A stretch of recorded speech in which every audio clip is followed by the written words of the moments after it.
Ši vasara olimpinė, todėl Lietuva tikisi medalių iš įvairių sporto šakų atstovų. Ne tik Virgilijus Alekna, bet ir mūsų šalies baidarių ir kanojų irkluotojai, kurie skina pergalės Europos čempionatuose, arba plaukikai, tokie kaip Giedrius Titenis ir Rūta Meilutytė, turi šansų laimėti medalius Londone, kas padėjo ir padeda sportininkams pagerinti rezultatus ir suteikia treneriams papildomų kozirių.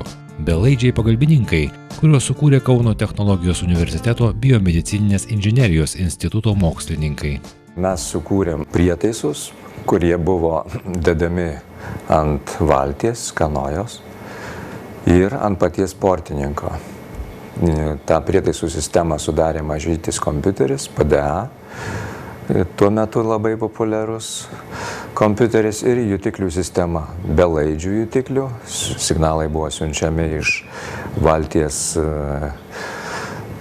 priekio, galo, nuo sportininko širdies stebėsena buvo vykdoma. Sportinės valtis ir sportininko fiziologinių bei biomechaninių parametrų stebėsena padidina treniruočio efektyvumą. Treneris ne tik mato, kaip irkluoja sportininkas, bet gauna objektyvius duomenis apie jo širdies susitraukimo ritmą, jo judesių tikslumą, valties pagreitį, jo svyravimo amplitudę. Visa tai kiekviena smulkmena gali nulemti pergalę. Panašus principas panaudotas kuriant ir plaukikų stebėsenos sistemą. Iki tol pagrindinis metodas plaukikų efektyvumui, jų treniruočių efektyvumui įvertinti buvo toks subjektyvus metodas. Tai yra tiesiog stebėsena, treneris stebi, kaip plaukikas plaukia ir vertina tai jo pasiekimus. O projekto idėja buvo tokia, kad panaudoti elektronikos miniatūrizacijos galimybės, sukurti jutiklius, kurie teiktų jau objektyvius parametrus apie plaukimą sportininko. Jutikliai buvo du, kaip mazgai jutikliai, tai yra nugaros masės centre. Ir dar vienas jutiklis ant krūtinės. Tai masės centro jutiklis, jame buvo tame mazge daugiau jutiklių. Tai buvo akcelerometras 3 ašių, giroskopas, skirtas sekti trimatėje erdvėje kampinį greitį. Tai šitie du jutikliai, taip pat buvo įstatytas miniatiūrinis magnetometras. Sportas sveikata, bet kai nėra sveikatos, šie jutikliai irgi gali padėti. Kauno technologijos universiteto ir Lietuvos sveikatos mokslų universiteto mokslininkai šiuo metu kuria integruotą prietaisą registruosiantį širdies veiklos parametrus. Esminis komponentas – patikimai veikiantis miniatūrizuotas elektrokardiogramos signalų jutiklis. Šitas prietaisas bus naudojamas tirti slaugos namuose senukams, sekti jų sveikatos būklę. Bus registruojama po trumpą intervalą signalai kas 5 minutes. Ir slaugos namuose bus bevielio tinklo stotelė, prie kurios jutikliai bus prijungti belaidžių ryšių per bevielį tinklą, per bevielio tinklo standartą. Ir tokiu būdu iš prietaiso signalai keliaus į stotelę, belaidžio ryšio stotelę ir iš jos į serverį. Serveris atliks analizę. Tikslas aiškus – stebėti ir analizuoti fiziologinius bei mechaninius parametrus ir kritiniu atveju laiku atskubėti į pagalbą. Kitaip sakant, tokia medicininė didžiojo brolio versija nuolat stebės jus ir neleis numirti.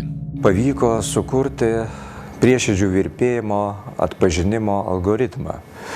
Ir tas algoritmas buvo išbandytas su dar keliais algoritmais naudojamais praktikoje, kurie buvo laikomi kaip aukso standartas. Ir mūsų naujasis algoritmas pasižymė tuo, kad jisai žymiai tiksliau atpažįsta taip vadinamą paroksizminius prieširdžių virpėjimą. Sistemos kūrėjai jutiklių siunčiamus duomenys lygina su internete saugoma duomenų baze. Tokiu būdu pastebima, kai širdies darbas nukrypsta nuo normos. Širdis vienas svarbiausių organų, bet ne vienintelis, kurio darbą bus įmanoma nuolat stebėti ir prireikus reaguoti netgi nuotoliniu būdu, paraginti arba nuraminti. Prevencinė medicina juda prie nuolatinio nešiojimo, nuolatinio dėvėjimo. Tai yra dėvima elektronika, taip vadinama. Ir čia mes turim pavyzdžių. Vat ant stalo yra elektrai laidžios tekstilės elektrodai. Šiuos prototipus mums pagamino AB audimas, žinomas sporto tekstilės gaminių gamintojas. Ir mes dalyvaujame bendram projekte su AB audimo ir UAB Baltec CNC Technologies. Ir tikslas pagaminti tokią dėvimą sistemą, kurią būtų galima jau ilgai nešioti, dėvėti. Užregistruoti ir perduoti signalus nėra sudėtinga. Ši problema jau išspręsta, tačiau tai dar ne viskas. Kol žmogus štai klinikose nueina pasimatuoti kardiogramą, kol jisai guli ant kušetės ir jam dar pasako, kad jūs nekvėpuokit, kol mes užregistruosim, tol tie signalai yra labai aukštos kokybės. Kai tik tai mes kalbam apie kasdieninį monitoravimą, žmogaus kasdieninėje veikloje, kai jisai vaikšto, juda, bėgioja. Ir tada mes susidurėme su didžiulėmis problemomis. Signalai tampa nepatikimi. Ir ypatingai, jeigu mes norime dėvimus tuos elektrodus panaudoti, kaip šitos.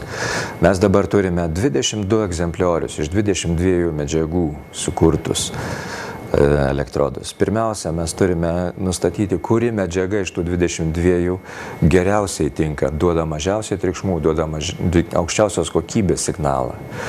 O po to sekantis etapas jau bus jų formą parinkti.